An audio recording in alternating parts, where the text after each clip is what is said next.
So the only reason this is happening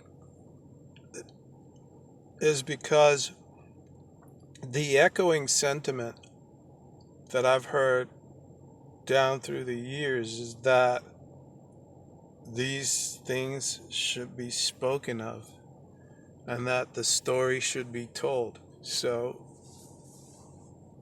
here's the story. My story. Some will believe it, some won't. That's fine. I don't really care. There are people that just will roll over and defile themselves for anything. Scripts of paper, notes, Federal Reserve notes, aka dollar bills.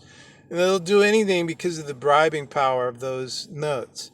Those things get you hordes of rubble that you can line your shelves with. And if you don't have any shelves, you can build bigger shelves and get a bigger shelving unit, cubicle, whatever. And when the world shakes, something falls off the shelf, you can have a heart attack. Knock yourself out.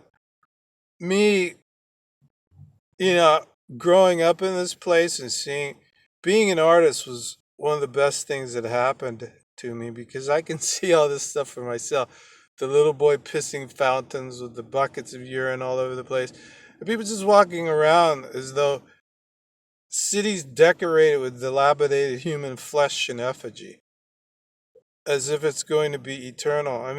I've studied the artists. Most were on drugs, absinthe, you name it. Especially people like Picasso, Dali. There's no way on God's earth you can draw some of the stuff that Picasso and Dali did and not be on drugs, man. I'd see that stuff too. And the fact that people think that stuff is awesome and spend billions of these notes on it is even more delusional. It's crazy to see how easy these puppies roll over and put barriers around stuff and will shoot you if you get near it. Look at them. Andy Warhol did crayon over books like we did. We used to take Time magazine and draw mustaches on the ladies and stuff like that, and beards, and take razor blades and sort of like white out the eyes and stuff like that. But when whiteout really came out for typewriters, we do that. We were artists. We could have gotten millions for it, but we were in the wrong social circles, man. So, like a lot of this stuff is just sellout, and some of us wouldn't sell out.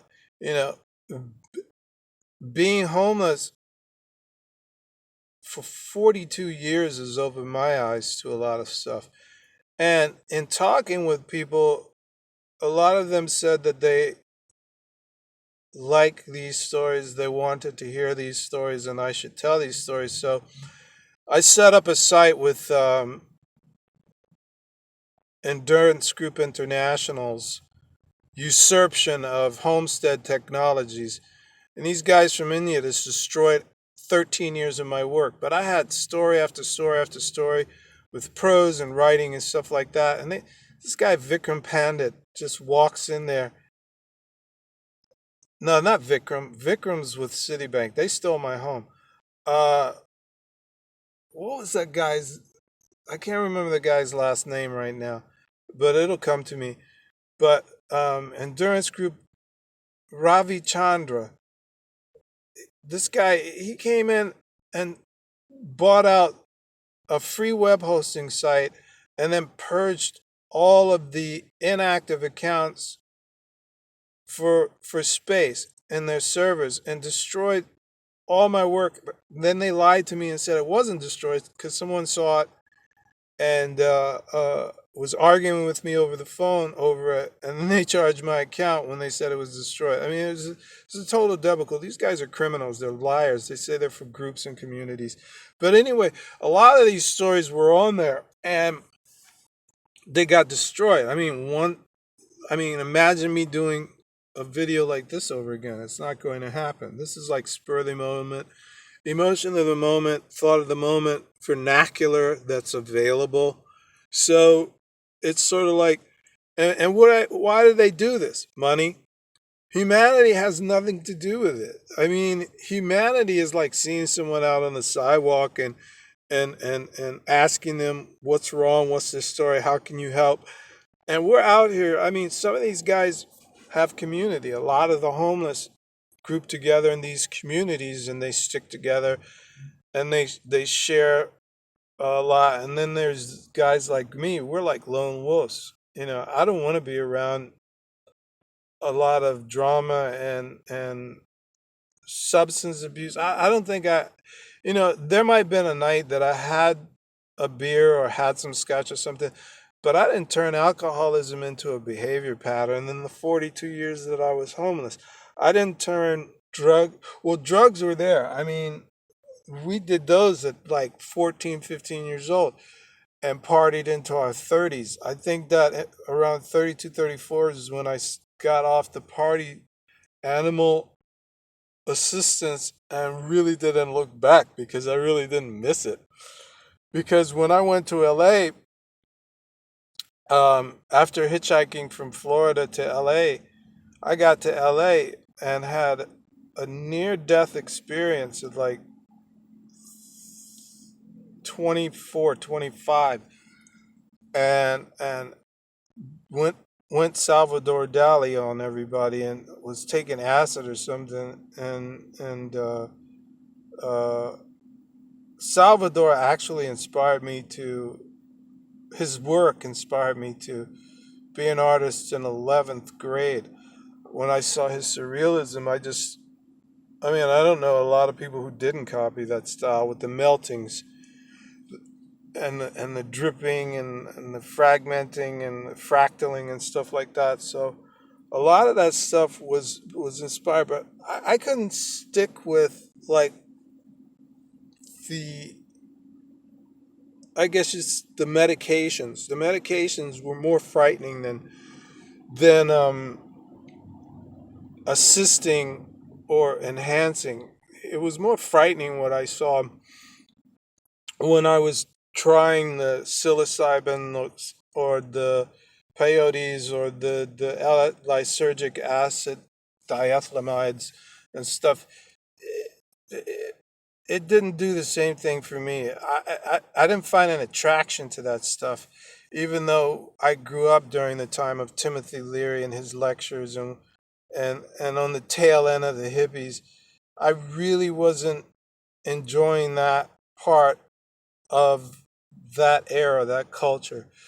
And so I got away from it, especially speed. Speed, I think I tried once, and I tried heroin once, and and it wasn't injection. There was no way on God's earth I was going to put a needle on my arm and shoot anything into my body. I might not have, I might have had a really self-destructive lifestyle, but it had balance.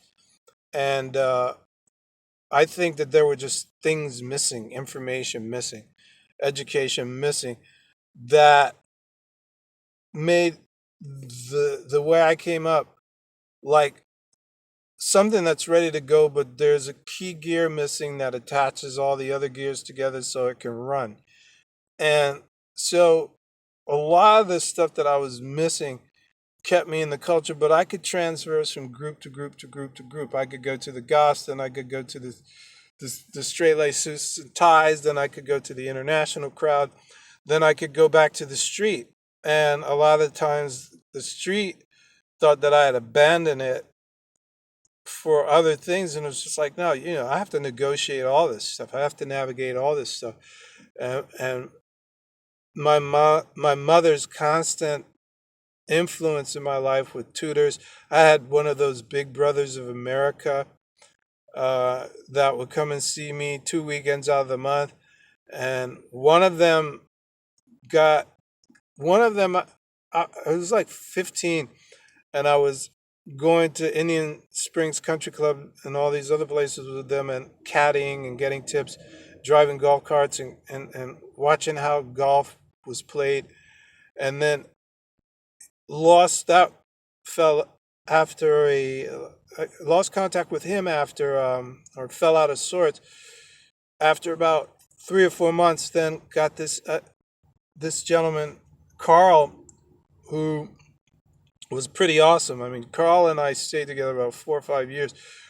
Carl had a Jaguar XJ II, which had gas tanks on both sides of the car, which was pretty awesome. So I grew up in started growing because of mom. I started growing up in Jaguars and graduated in Alfa Romeo, and MGs, Saabs, stuff like that. I got familiar with foreign cars and was hanging out with people that had more of a mindset of a negotiator, more of an interactive mindset, more of deductive reasoning, more cognizant, not so obsessive, not so easily bought, not such pushovers, rollovers. They weren't defiling themselves so much so as educators and instigators and thought provoking. Uh, Ended up a Smithsonian type of individual. I remember in sixth grade doing my first research paper on Zinjanthropus, man. I can still pronounce that word to this day. From being in fifth grade or sixth grade, Dr. Louis B. Leakey, and I went down to the Smithsonian and took photos of it and did research. I don't think I plagiarized. I actually found out a lot of the stuff, like the oldest man, the oldest discovered man, how he was put together and stuff like that. So the Smithsonian became a bastion for meeting people from other states, interacting with other students, interacting with adults if you wanted to. The cafeteria food was awesome. And we also had Shoals Cafeteria and how was it? Uh, there was Howard Johnson's and all these other places. So there were congregational spots where humans could actually, humans of mind, not humans of politic, because you could go to Capitol Hill or the White House and visit that. I'll never forget my 12th grade English teacher knew and put on our English tests for our finals that the White House had square dancing on Thursdays, and people came to the White House to square dance on Thursdays. I mean, there was a lot more community, a lot more social interaction. You Negotiation was a way of life. You had to navigate. You had to negotiate through the city. You knew the bus drivers. You had to give them money to get change from them. So there had to be an interactive. It wasn't just like hi dismissive, hi dismissive, hi dismissive. It wasn't like here comes the money, count it at the end of the day, see if we made a profit. It was all about clientele. It was socializing, especially at the department stores. At the department stores, you knew the people at the counter. You knew their names. They were career people. There was a whole community. I mean, it's so distant from that now. It's like, segregations within segregation. You're segregated by color. You're segregated by race, ethnicity, age group, school, uh, uh, the car you drive, the clothes you wear. You know, some are the gene crowd. Some are the. It's like, geez, you know, what happened to human being, planet Earth? So, like a lot of us, I'm not a homeless guy. I'm a man that's homeless. I'm a man first. To me, it's like that's not a doctor. It's a man who's a doctor. That's not a truck driver. It's a man who drives a truck. That's not, I mean, I put the men and the women before I put, it's like before I put the occupation. It's not the adverse, it's the inverse. The adversity is what's the problem. Now, like the hospital that the doctor assaulted me in, the daggone near killed me with the inguinal hernia after the cop put me in the hospital. The ex-cop should be an ex-doctor. There's a hierarchy and a caste system in the hospital. There's a segregation. If you have an RN or PhD or elemental P after your name, you're denigrated to. Mercy Hospital in Baltimore. These people are animals. I posted about them and how they assaulted me, and now I got this mesh in me that's been recalled during the time that I got this mesh put in because it rots your guts out and stuff. That's like 3 surgeries by one quackery. Like J. Lawrence Fitzpatrick, the quack from Baltimore. This guy, I'm a homeless man to him. Denigration, segregation, condescension group. The mind rape of Washington metropolitan area. I'm somebody, you're nobody because I have more notes than you. It's lunacy. Nonetheless, I go in there. I'm known to be homeless. This guy botches the first operation, and leaves me bleeding internally for 6 hours, swelling in my lap, and nobody knows because it's under covers. I'm screaming, and they think I'm pretending to get drugs. Finally, they give me the drugs 6 hours later. I find the swelling. They have to quote unquote, rush me into surgery to save my life. This guy fondles me and then punches me in my balls 10 days later after discharging me from the hospital unable to walk. I mean, these people are animals, man. These eclectic, self-appointed aristocrats. So now the mesh is deteriorating or rotting people's guts out. And it's like, that was 2013 and I need to go in again. This is this area. It's an infectious hierarchy of castes who look down, and you could be anything. You could be purple and they'll hate you.